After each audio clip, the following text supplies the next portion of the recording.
goats are still outside. Go and bring them.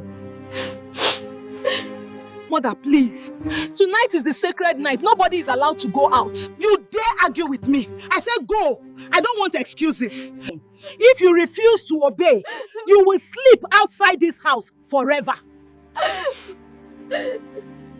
What she wanted to use to destroy Wura became a blessing to her. But at the end, the same evil she planned against her stepdaughter destroyed her own children. Long before Third Road crossed the ancient lands of Africa, when giant Iroko trees stood like silent giants over the forest, there exists the prosperous Kingdom of Oyo. It was a kingdom where tradition was sacred. The people believed that every river had a spirit, every mountain had a guardian, every tree older than 100 years carried the whispers of the ancestors. Life in Oyo was peaceful. Farmers left for their farms before sunrise, with hoes resting on their shoulders. Women gathered beside the river to wash clothes, while singing songs passed down through generations. Children laughed as they chased goats around the village square. Palm wine tappers climbed towering palm trees before dawn, returning at sunset with fresh gears filled with sweet palm wine. The people respected the gods. They honored their ancestors. They obeyed every law of the land. Among the villagers lived a hardworking palm wine tapper named Adewale. He was respected for his honesty and humanity. His greatest treasure was not his small farm or his palm wine business. It was his only daughter, Wura. And truly, she was more precious than gold. Wura had a large, gentle eyes filled with kindness. Her smile could brighten the darkest heart. She greeted every elder with respect. She shared whatever little food she had. She never argued. She never insulted anyone. Even as a little girl, everyone who met her loved her. But happiness did not stay long in Wura's life. When she was only 6 years old, her beloved mother became terribly sick. The village herbalist searched the forest for healing leaves. Elderly women prayed throughout the night. The chief priest offered sacrifice. Nothing worked. One rainy evening, as the thunder rolled across the street, Wura's mother breathed her last. Little Wura cried until she could no longer stand. She held her mother's cold hands and whispered, "Mama, please do not leave me." But no answer came. From that day, the laughter disappeared from their little mud house. Adewale tried his best to raise his daughter alone. He cooked when he could. He braided her hair poorly. He comforted her whenever she cried. Although life was difficult, father and daughter found peace in each other's company. But the elders worried. One afternoon, they gathered beneath the ancient baobab tree. "My son," one elder told Adewale, "a little girl cannot grow without a mother guidance." Another elder nodded. "You should marry again." At first, Adewale refused. No woman can replace Wura's mother. Months passed. Pressure continued. Eventually, he agreed. He married a woman named Yetunde. The day she entered the compound, she smiled warmly. She hugged Wura. "My daughter," she said softly, "I will love you like my own child." The villagers rejoiced. They believed Wura had found another mother. But behind Yetunde's gentle smile lived a heart darker than midnight. Within weeks, everything changed. She stopped calling Wura "my daughter." Instead, she backed orders. Wura swept the compound. Wura fetched water. Wura washed the plates. Wura cooked the food. Every mistake, no matter how small, was punished. Sometimes with harsh words, sometimes with painful beating, sometimes with hunger. There were nights when Wura went to bed with nothing but water in her stomach. She cried silently, so her father would not hear. Sadly, Adewale noticed everything. He saw the bruises. He saw his daughter growing thinner. He heard her muffled cries in the midnight. Yet, he remained silent. He feared his wife more than he defended his own child. His silence wounded Wura far more than the beatings. Months turned into years. Yetunde gave birth to 3 children, 2 girls and a son. From that day, the difference became even more clearer. Our own children slept on soft mats, wore clean clothes, ate the best food, went to school every morning. But Wura lived like a servant. Before the first cock crowed, she was already awake. She swept the entire compound, prepared breakfast, fetched water from the distant stream, washed everyone's clothes, fed the goats, cleaned the cooking pots. After finishing all the housework, she hurried to the family farm. There, she weeded cassava fields beneath the scorching African sun. She carried heavy bundles of firewood home before sunset. When she finally returned, more work awaited for her. She cooked dinner, washed plates, fetched more water. By the time she lay down to sleep, her exhausted body could barely move. Yet, she never complained. She believed kindness was stronger than cruelty. She prayed every night, God of my mother, please remember me one day. Far away, destiny was already listening, and the night that could change Wura's life forever was drawing closer. The seasons came and went. The rains watered the farms. The harmattan covered the village with dusting winds. Children who once played barefoot in the streets gradually became young men and women. Wura also grew. The little girl who had lost her mother became a remarkable, beautiful young woman. Her beauty was unlike anything the village had ever seen. Her skin glowed like polished ebony beneath the morning sun. Her long braided hair rested gracefully on her shoulders. Her smile carried warmth that makes strangers feel welcome. But it was not her beauty alone that captured people's hearts. It was her character. Despite years of suffering, Wura remained humble. She greeted everyone respectfully. She helped elderly women, carried firewood. She shared food with hungry children whenever she had any. She cared for sick neighbors without expecting anything in return. The villagers often whispered among themselves, "That girl is blessed. Any man who marry Wura will know peace." Mother secretly prayed, "May my son marry a wife with a heart like Wura." Even travelers passing through Oyo had stories about the beautiful girl with a heart of gold. Many young men admired her. Some brought flowers. Others asked for her hand in marriage. But Yetunde chased every one of them away. "My stepdaughter is too busy for marriage," she would snap. "Go and look elsewhere." Deep inside, she could not bear seeing Wura receive the love and admiration she herself never earned. Jealousy consumed her heart. Every compliment Wura received felt like an insult to her. So she increased Wura's suffering. If beauty fed people, she mocked. "Then let your beauty cook the food." She gave Wura even more work. She reduced her meals. She insulted her before neighbors. Still, Wura answered only with silence. One evening, as the sun disappeared behind the distant hills, the village town crier walked through the streets, beating his talking drums. Hear the words of the king. The sacred night approaches. Before midnight, every family must remain indoor. No one must leave their house until sunset. The law of our ancestors must never be broken.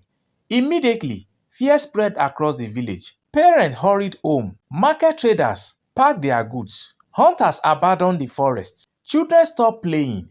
Everyone remembered the old stories. Long ago, a stubborn hunter had ignored the warning. He never returned.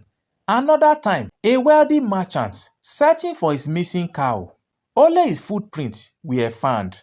After that, no one dare question the sacred night again.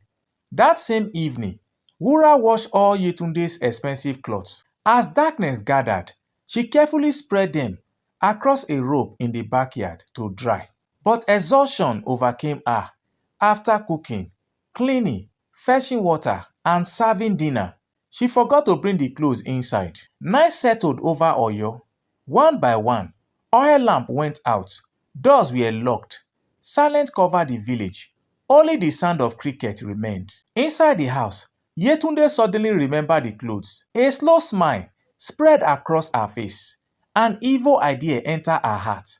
She looked towards the sleeping Wura. Then she whispered to herself, "Tonight, destiny had finally handed her over to me." Outside, the wind began to blow. Everywhere in the darkness, something unseen was already awake. The moon hid behind thick black clouds. Not even the Owis dared to sing.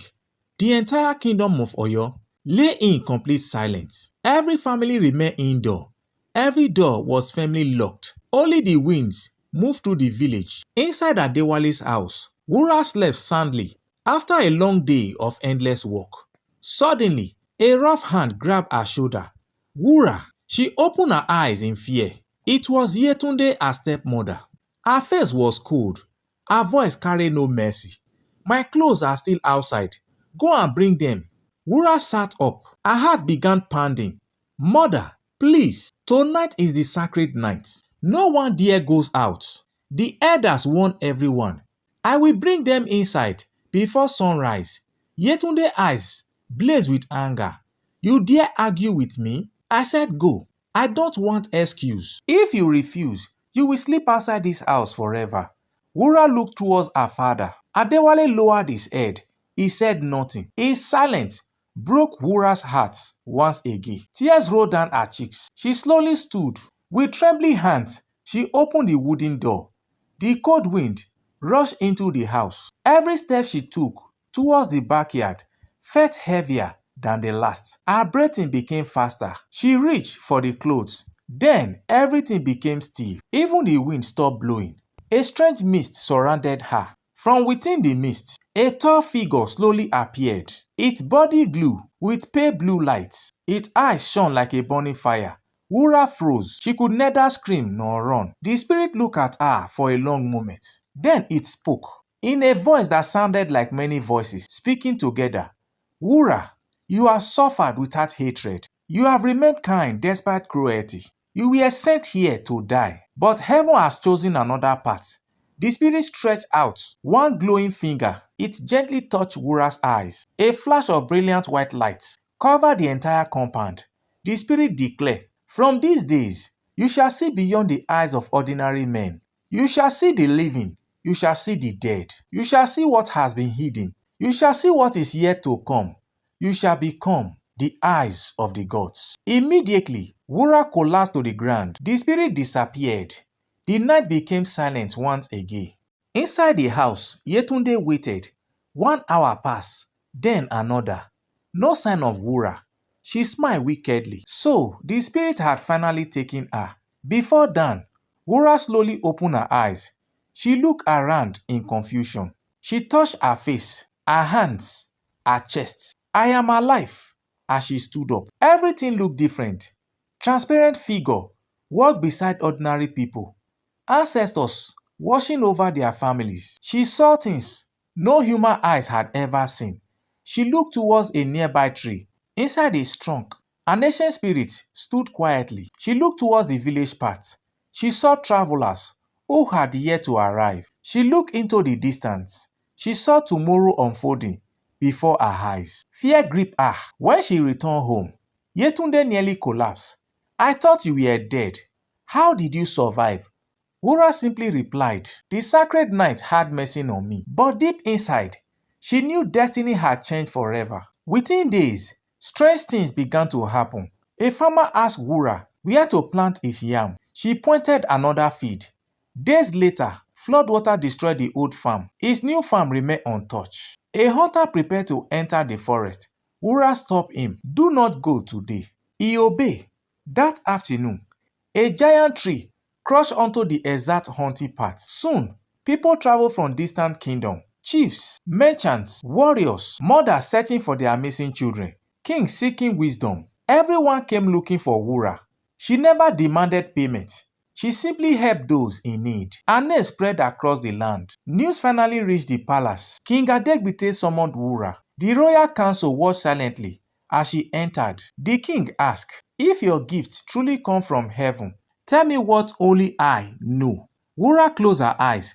Then she smiled gently. My king, behind your throne lies a hidden chamber. Inside it rests your late father's sword. You visit it every new month. The king stood up in shock. No one knew that secret, not even his closest advisors. He immediately kneeled before Wura. The gods truly work with you. As a reward, he divided part of his kingdom into 4 provinces. One province was placed under Wura's care. He built a magnificent palace. He gave her a royal servant, gold, farmland, livestock, everything she needed. The poor girl who once slept hungry now lived like royalty. Yet she never became proud. She still welcomed the poor, feed the hungry, help the widows, protect orphans. The people loved her even more. Among those who admired Wura was Prince Akinwale. Unlike many princes, he valued kindness above beauty. The more he spoke with Wura, the deeper his love grew. One evening he asked, "Wura, will you be my wife?" She smiled. "I will." The kingdom celebrated for 7 days. Talking drums echoed through every village. Women danced in colorful ashwebi. Masquerade entertained crowds. The royal wedding became the greatest celebration Oyo had witnessed in generations. Wura was now honored as both a queen and a servant of the people. Back in Yetunde's house, jealousy returned. She watched Wura's wealth, her palace, her honor, her happiness. Then she told her children she became rich because she went outside on the sacred nights. We shall do the same. If the spirit bless her, they will bless you too. Her eldest daughter hesitated. But mother, they warned us. Yetunde shouted, "Do you want to remain poor forever?" Our greed blinded them all. Another sacred night arrived. Again, doors were locked. Silence covered the kingdom. Ignoring every warning, Yetunde secretly sent her 3 children outside. "I will wait for your return." They stepped into the darkness. Moment later, a terrifying scream shattered the silence. Then another. Then nothing. Morning came. The children never returned. Villagers searched the forests. They found only their footprints leading into the mist and stopping suddenly. No bodies, no voices, no answers. Only silence. Yetunde fell to the ground. She cried until her voice failed. The trap she had prepared for Wura had claimed her own children instead. News reached Queen Wura. Despite everything Yetunde had done, Wura did not celebrate her sorrow. Instead, she visited her. Yetunde fell at Wura's feet. "My daughter, I have sinned against you. I hated you. I starved you. I tried to kill you. Please forgive me." Wura gently lifted her. A heart filled with hatred destroyed himself. "I forgave you long ago." Yetunde wept bitterly. From that day, she lived alone. Every morning, she looked at the empty place where her children once laughed. Her tears reminded the village that greed always demands a terrible price. Wura continued serving the kingdom with wisdom and compassion. She became known across many lands as the eyes of the gods, the woman who could see beyond the natural world, but never allowed power to corrupt her heart. Even generations later, elders gathered children beneath the moonlight and ended the tale with the words, "Kindness may suffer for a season, but it will never be forgotten by heaven." Greed may seem to win for a moment, but in the end, it always destroys the one who embraces it. Thanks guys for watching this video. Please subscribe to this channel to watch more of our amazing stories. Like, share, and drop your comment below. Thanks guys, we love you all.